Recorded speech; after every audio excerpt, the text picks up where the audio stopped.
اعوذ باللہ من الشیطان الرجیم بسم اللہ الرحمن الرحیم ربی اشرح لی صدری ویسر لی امری واحلل عقدۃ من لسانی یفقہوا قولی۔ تجارت کے لیے سمندری سفر کرنا۔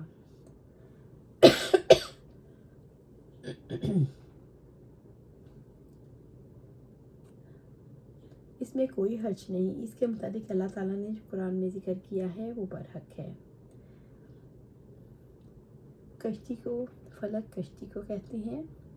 اس کی واحد اور جمع دونوں یکساں ہیں۔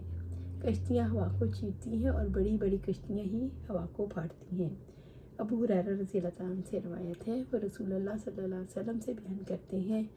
کہ آپ نے نبی صلی اللہ علیہ وسلم بنی اسرائیل کے ایک آدمی کا ذکر کیا جو سمندر کے سفر کو نکلا، پھر اس نے اپنی ضرورت پوری کی، اس کے بعد پوری حدیث بیان فرمائی۔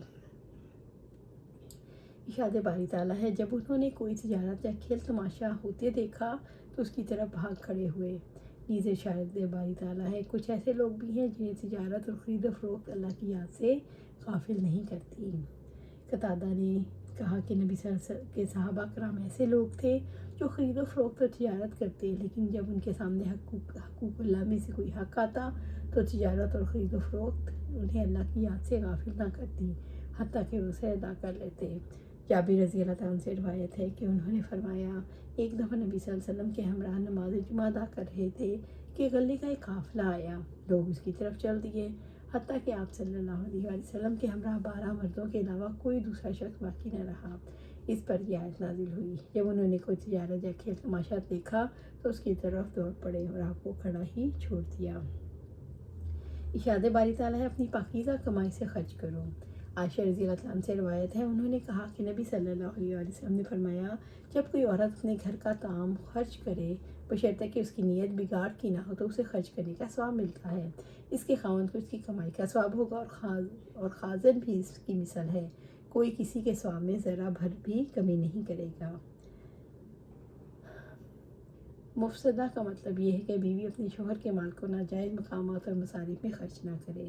ابو ہریرہ رضی اللہ عنہ سے روایت ہے، وہ نبی صلی اللہ علیہ وسلم سے بیان کرتے ہیں کہ آپ نے فرمایا، اگر عورت اپنی خاوند کی کمائی سے اس کے حکم بھی اجازت کے بغیر خرچ کرے تو اسے خاوند کے ثواب کا